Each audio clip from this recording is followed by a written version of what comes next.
নমস্কাৰ বন্ধুসকল আহক আজি আমি আলোচনা কৰিম কেনেদৰে আমি আমাৰ শৰীৰত থকা সাতটা চক্ৰ জাগৃত কৰিব পাৰোঁ। ভাৰতীয় যোগশাস্ত্ৰ অনুসৰি মানৱ শৰীৰত সাত চক্ৰ বা সাতটা শক্তিৰ কেন্দ্ৰ থাকে।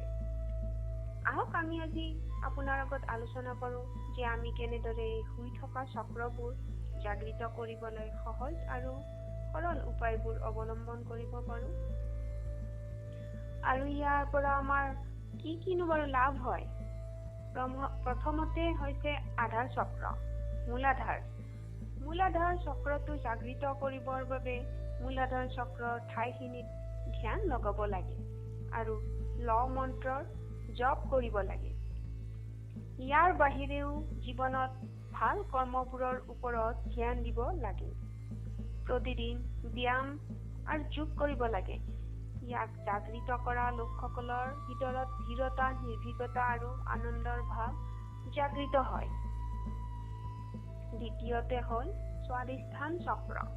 এই চক্ৰটো মূল চক্ৰৰ অকমান ওপৰত অৱস্থিত।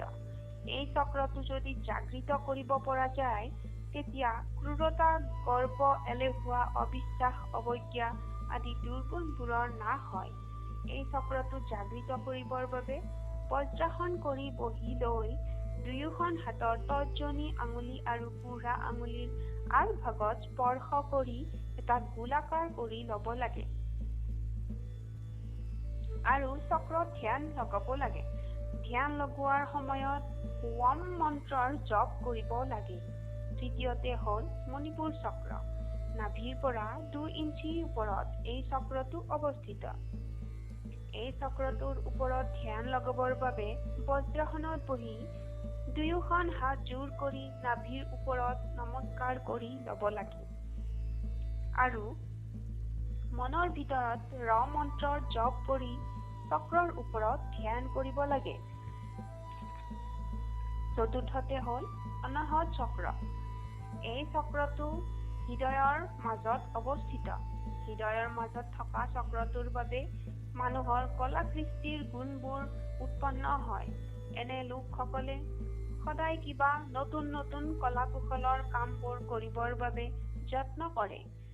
এই চক্ৰটো জাগৃত কৰিবৰ বাবে পদ্মাসনত বহি লৈ বুঢ়া আঙুলি আৰু তৰ্জনী আঙুলি জোৰ কৰি চুব লাগে আৰু এখন হাত হৃদয়ত ৰাখি এখন হাত উৰুত থৈ মনে মনে য়ং মন্ত্ৰৰ জপ কৰিব লাগে। পঞ্চমতে হ'ল বিশুদ্ধ চক্ৰ।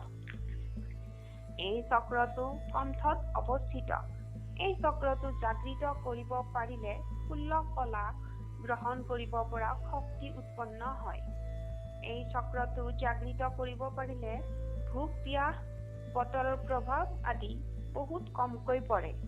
এই চক্ৰটো জাগৃত কৰিবৰ বাবে বজ্ৰাসনৰ ওপৰত বহি হাতজোৰ কৰি নমস্কাৰ কৰি কণ্ঠৰ ভিতৰত থকা চক্ৰটোৰ ওপৰত ধ্যান লগাব লাগে আৰু মনত হ মন্ত্ৰৰ জপ কৰিব লাগে।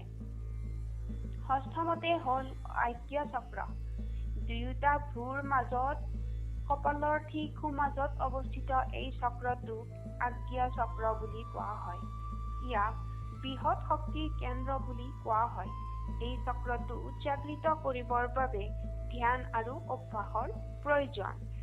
এইটো জাগৃত কৰিবৰ বাবে আসন কৰি শান্ত স্থানত বহি লৈ তৃতীয় চকু বা আজ্ঞা চক্ৰত ধ্যান লগাব লাগে আৰু ধ্যান কৰোঁতে ওম মন্ত্ৰৰ জপ কৰিব লাগে। সপ্তমতে হ'ল সহস্ৰহাৰ চক্ৰ। এই চক্ৰটো মাথাৰ বা মস্তিষ্কৰ ঠিক সোঁমাজত অৱস্থিত। এই চক্ৰটোক সকলোতকে শক্তিশালী চক্ৰ বুলি মনা হয়।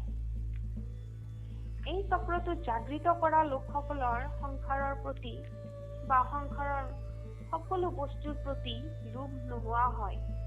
এই চক্ৰটো জাগৃত কৰিবৰ বাবে ভালদৰে যোগ সাধন কৰাৰ প্ৰয়োজন।